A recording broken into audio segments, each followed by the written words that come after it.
Boa tarde a todos.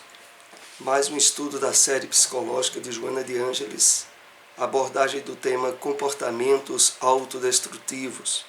Eles fazem parte do capítulo 7 do livro Amor, Imbatível Amor.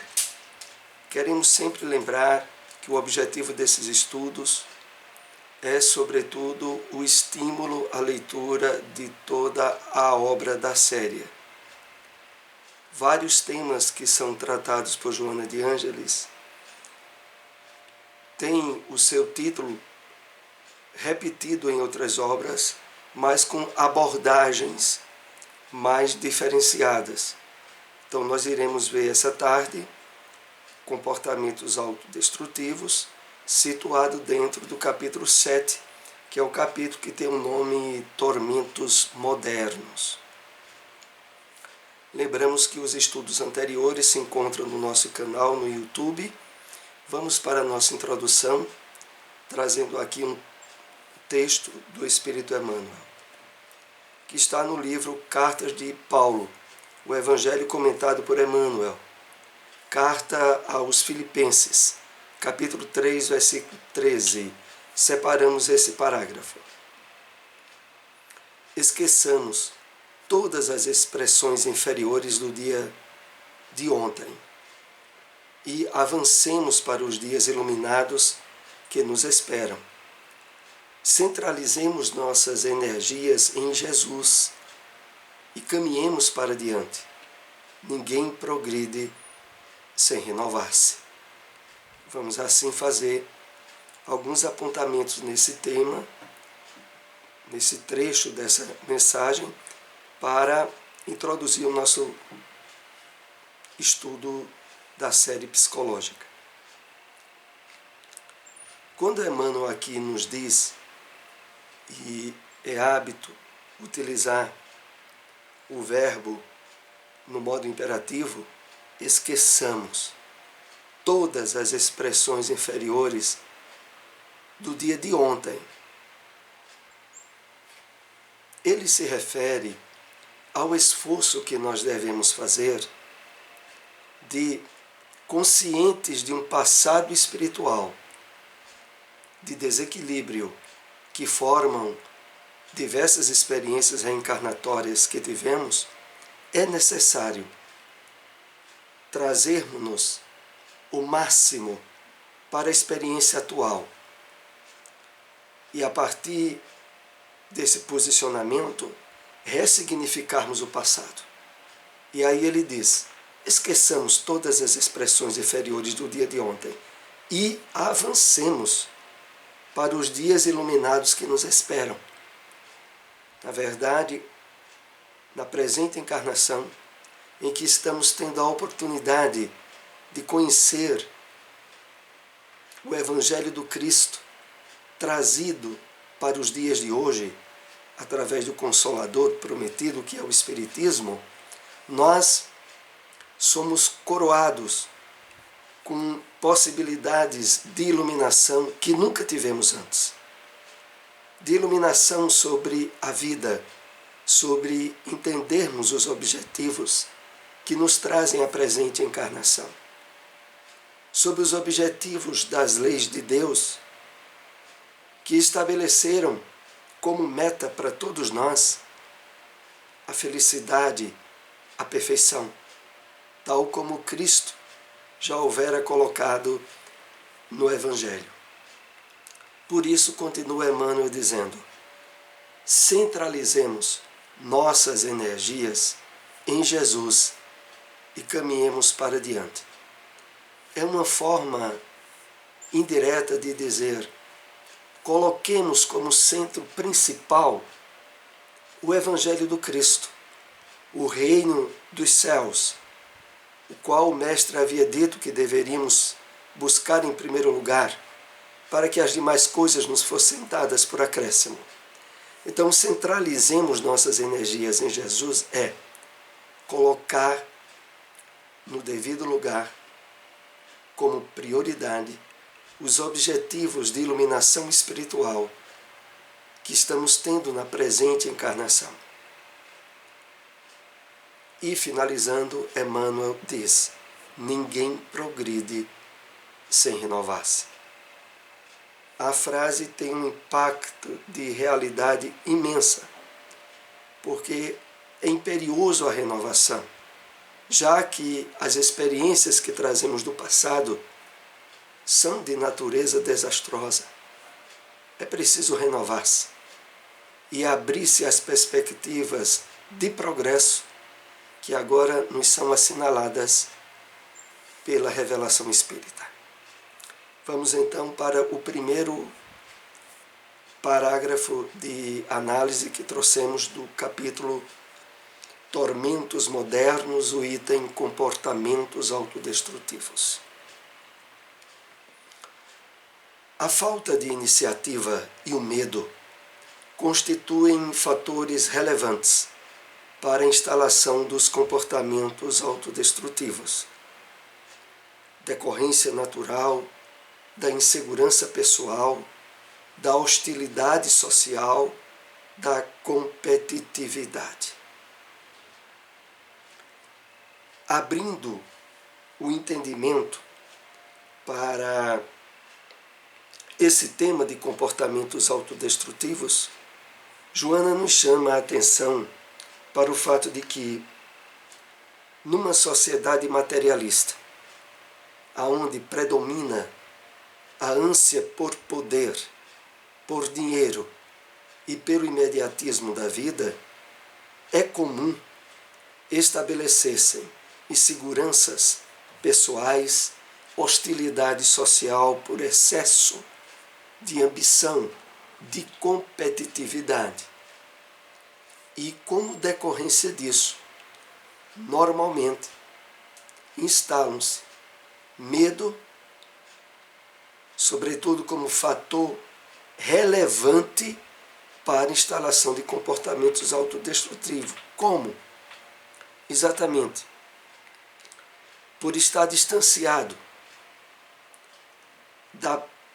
do verdadeiro entendimento da sua natureza, a natureza espiritual, e vivendo num mundo materialista, cheio de conflitos, de desequilíbrios, de injustiças, à luz do entendimento humano, a falta de condições para se impor sobre muitos acabam gerando medo e alguns falta de iniciativa. Vamos entender a consequência disso na instalação dos comportamentos autodestrutivos. Conflitos autopunitivos da consciência de culpa, não superados, apresentam-se de forma patológica, contribuindo para a ausência de autoestima e compulsão autoexterminadora.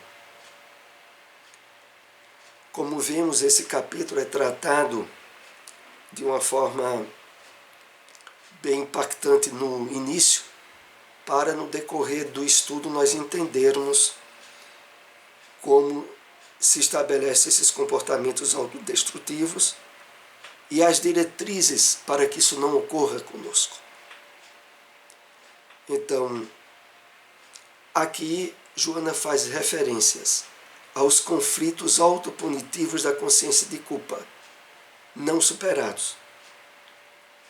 Eis que, face às experiências desastrosas do passado e aonde muitas vezes atos desairosos, crimes aos quais fomos os responsáveis e não houve, em termos humanos, o pagamento ou ressarcimento, isso faculta, entre outros aspectos, para muitas pessoas, a abertura para conflitos autopunitivos de consciência de culpa, que dependendo do nível e da intensidade, podem levar inclusive à necessidade da terapia com a ajuda da psicologia, da psicanálise, para possibilitar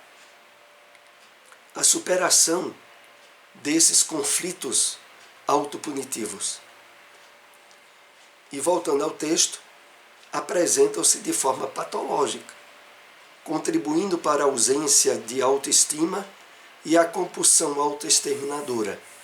Essa compulsão autoexterminadora tem a ver com o estabelecimento de vícios, como o tabagismo, o alcoolismo, assim como também as fugas que levam a estados de depressão e às vezes a consequência pior no suicídio. Toda essa gama de fatores está interligado a essa compulsão autoexterminadora. Prossigamos. A frequente ingestão das vibrações perniciosas do mau humor, do ressentimento, da rebeldia sistemática, do ódio, do ciúme, desenvolvem transtornos psíquicos que terminam por desarmonizar as células, comprometendo órgãos. Muito importante o material de informação que nós temos aqui. Vamos tentar digeri-lo aos poucos. A frequente ingestão de vibrações perniciosas. Então, há nos estados de mau humor, de ressentimentos, de ódio, de ciúme, há um subsídio na área magnética, vibratória, que alcança e atinge o espírito, como, inclusive, uma espécie de alimento deletério. Nós nos alimentamos não apenas das comidas sólidas ou líquidas, nós nos alimentamos também de vibrações mentais, de conteúdos psíquicos, quer provenientes de espíritos encarnados que convivem conosco, quer de espíritos desencarnados. Então, por exemplo, nesse período em que nós estamos agora, de grande provação coletiva e consequente desequilíbrios emocionais de forma avassaladora, há um psiquismo em torno da Terra muito pernicioso. Já havia antes, pior agora, desde há mais de um ano de instalação da pandemia. Então, vejam a advertência que aqui nos é colocada. A frequente ingestão das vibrações perniciosas, do mau humor, do ressentimento, da rebeldia sistemática,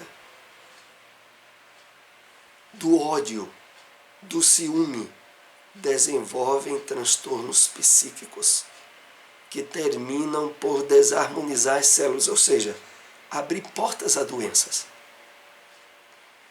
Há uma certa fragilidade no nosso sistema imunológico quando nós abrimos o campo psíquico às emoções de desequilíbrio, as emoções da raiva, de um ciúme exacerbado, todas elas fragilizam as nossas defesas imunológicas e, consequentemente, abrem portas a doenças. Inclusive, nesse período em que precisamos ter o máximo de equilíbrio psíquico, de emoções saudáveis, para estarmos com a nossa imunologia mais ativa possível face à pandemia do coronavírus, como é importante refletirmos sobre isso. E estarmos atentos que há também uma alimentação que tanto pode ser benéfica ou muito maléfica ao nosso corpo, e é proveniente das vibrações mentais e emocionais. Diversas enfermidades têm causalidade psicossomática, que culminam em verdadeiros desastres orgânicos. na raiz de toda doença, há sempre componentes psíquicos ou espirituais. Então, são inúmeras as enfermidades cuja causa é psicossomática. E como é isso? As doenças que têm origem, primeiramente, em desequilíbrios psíquicos, às vezes estabelecido, como vimos há pouco, por emoções desorganizadas e negativas. Outras vezes, por fatores de ordem intensamente desagregadora ao se deparar com situações que nos levam a atitudes emocionais de impacto, como, por exemplo, o estado de ódio quando alguém se depara com a traição. As emoções desagregadas que há nos ataques de raiva, de ódio. Há um desequilíbrio ali nas energias em termos físicos, originadas no psiquismo e que estão na raiz de muitas doenças, como Joana aqui coloca. Quando não há componentes psíquicos, a presença dos espirituais. Por isso ela continua. São heranças decorrentes da lei de causa e efeito, procedente de vidas transadas, que imprimiram nos genes os fatores propiciadores para a instalação dos distúrbios na área da saúde. Então, quando não é decorrente do mau uso do livre-arbítrio na vida presente, é decorrente do nosso passado, de vidas transatas e que estruturaram desequilíbrios genéticos em nós, propiciadores para a instalação dos distúrbios na área da saúde. É claro que, como inclusive Emmanuel assinala no livro Pensamento e Vida, um esforço de redirecionamento emocional e psíquico através do cultivo das boas emoções, da vivência do bem, da caridade, nos seus mais variados aspectos, podem e muitas vezes alteram as disposições genéticas que trazemos, facultando o não aparecimento de certas doenças ou, de outra sorte, a redução do impacto delas sobre o nosso corpo. Então nós também, durante a nossa encarnação, pelo uso do livre-arbítrio de forma positiva, ensejamos alterações na nossa carga genética de forma positiva. A vida moderna, geradora de estresse e angústias, também desencadeia mecanismos de ansiedade, de fobias, que desgastam os núcleos do equilíbrio psicológico, com lamentáveis disfunções orgânicas. Outra vez, as questões emocionais e psíquicas, fomentando o surgimento de desequilíbrios que atingem o corpo físico. Eu me lembro, hoje mesmo, nós estivemos assistindo uma palestra transmitida pela internet, lá da Flórida, com o Alberto Almeida, onde ele falou, já que aqui foi citado mecanismo de ansiedade e de fobias, um evento, um exemplo que ele colocou, de uma fobia de uma paciente sua, que estava se formando em medicina, mas que estava agora com um problema muito grande, porque determinado trabalho escolar exigia que ela estivesse em convivência com aquelas pequenas lagartixas que normalmente nós temos em casa e que alguns chamam até de víboras, aquelas lagartixinhas pequenas que ela tinha horror, ela tinha pavor. ao perceber ela tinha um ataque de pânico. E através de um trabalho de regressão de memória, o Alberto Almeida nos conta que conseguiu encontrar no psiquismo dela, de experiências transatas, 2 encarnações onde ela esteve desencarnando através de ataques de crocodilos. E essas 2 experiências tiveram um impacto tão grande no seu psiquismo que predispôs, em termos genéticos, o surgimento da síndrome do pânico. Então, no caso, ele conta que através da terapia foi conseguido o êxito de ela superar essa fobia. Mas voltando aqui ao texto, o que nós somos advertidos é que há uma alta carga de estresse gerada pela vida moderna. E ela fragiliza-nos emocionalmente. As pressões contínuas decorrentes desestabilizam o ser humano, que se torna vítima fácil de falsas necessidades de fugas, como recurso de buscar a paz, engendrando comportamentos autodestrutivos.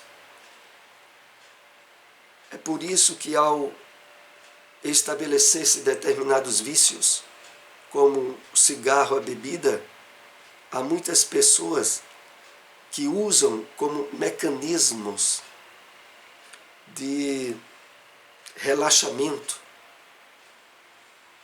o cigarro, a bebida, como uma forma de fuga ao enfrentamento das pressões que tem tido no dia a dia. E isso faz, como diz o texto, se tornar vítima fácil de falsas necessidades de fugas, como recurso de buscar a aparente paz, né? No entanto, engendrando comportamentos autodestrutivos.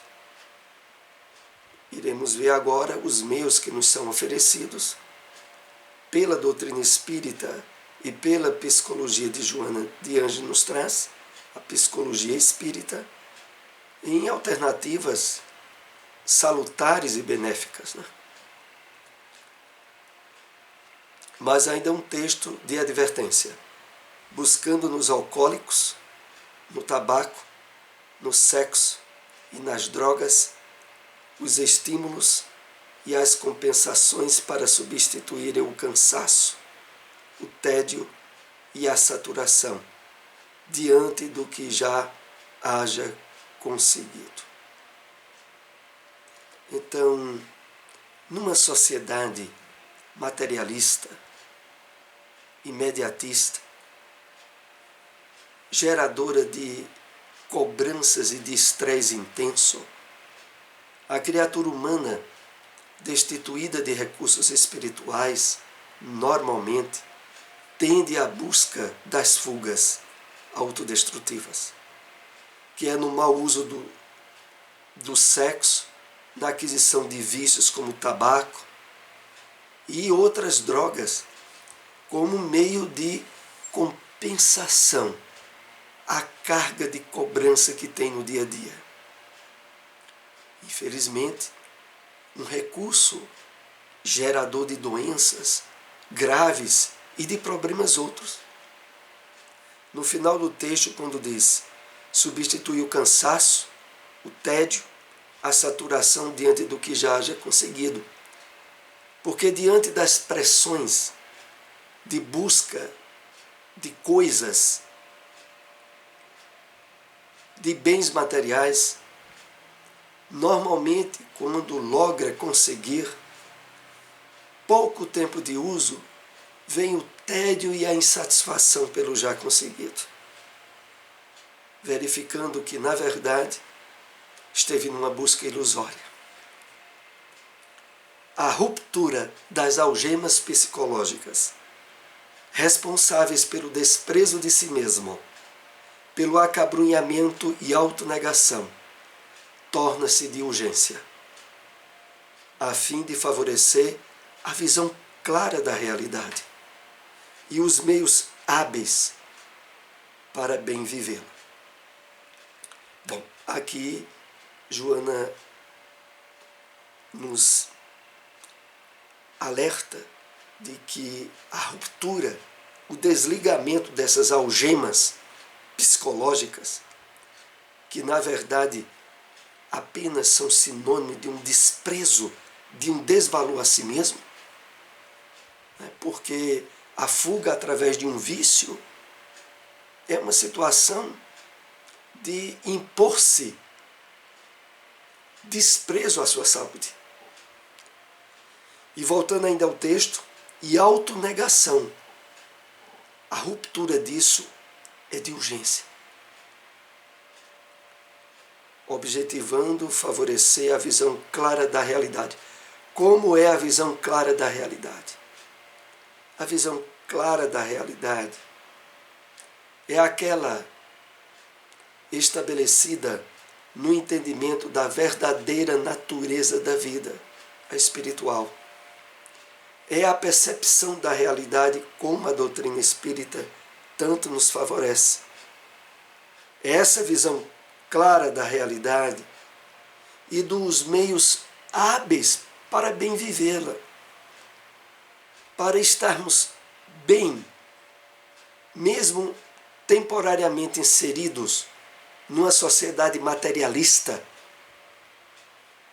ilusória, geradora de conflitos mil, e agirmos de forma ideal, como aqui é falado, os meios hábeis para bem vivê-la são aqueles que temos colhido através da informação espírita e da sua consequente sensibilização e esforço de vivência. E concluindo, a existência terrena é portadora de valiosa contribuição ética, estética, intelectual, espiritual e não somente imposições materiais e das satisfações ligeiras do ego, sem a compensação do self. Então aqui, nesse ponto, que há alguns itens aqui importantes de refletirmos. Primeiro, quando é dito que, olha, a existência humana, ela é muito valiosa, vai muito além de valores puramente materiais. E é quando Joana se refere às questões éticas, intelectual, espiritual, as quais precisam da nossa devida atenção, de objetivos, de tempo, aos quais possamos dedicar a esses valores. Por isso ela diz em seguida, e não somente em posições materiais e das satisfações ligeiras do ego, os quais têm prendido, quase que de uma forma literal, a grande maioria da humanidade, que é sugada em termos energéticos e fluídicos pelo impacto do materialismo sobre elas. Porque esse impacto não é gerado apenas pelas coisas materiais e sensoriais, mas também pelos espíritos desencarnados, alienados por esses valores quando estavam encarnados entre nós, e que agora se nutrem, muitas vezes, das energias vibratórias e do psiquismo das pessoas que passam a perseguir os mesmos ideais que eles tinham. E concluindo, Joana diz, satisfações ligeiras do ego sem a compensação do self. Porque a compensação do self, do nosso eu interior, do Cristo em nós, do eu profundo, é que de fato equilibra e coloca as coisas no seu verdadeiro lugar, E o verdadeiro lugar de tudo aquilo que diz respeito ao mundo material que nos cerca é para ser ocupado em segundo plano, aonde as questões, os valores e a percepção da vida em termos espirituais deve estar em primeiro, para o justo equilíbrio. Nós vemos de diversas experiências encarnatórias de frustração, de sofrimento, de infelicidades, tanto do ponto de vista encarnatório quanto ao retornar ao plano espiritual. Deixaram marcas de desequilíbrio em nós. Mas agora, nós somos chamados a ressignificar tudo isso, a dar uma nova diretriz, a seguir a proposta assinalada pelo Cristo, ao qual os valores e o reino dos céus têm que estar em primeiro lugar, para aí sim podermos aproveitar ao máximo a experiência encarnatória que estamos tendo. O dia e o momento disso começar a acontecer é o dia de hoje. A proposta da espiritualidade, ela sempre se direciona às possibilidades presentes, aquilo com que a presente encarnação nos possibilita, para a partir daí estabelecer todo um programa de objetivos e de conquistas que nos leve à felicidade e à plenitude, quer encarnados, quer ao retornarmos ao plano espiritual. Então concluímos esse tema do livro Amor Imbatível Amor. Lembramos que esse vídeo posteriormente estará gravado no nosso canal no YouTube. Até o próximo estudo.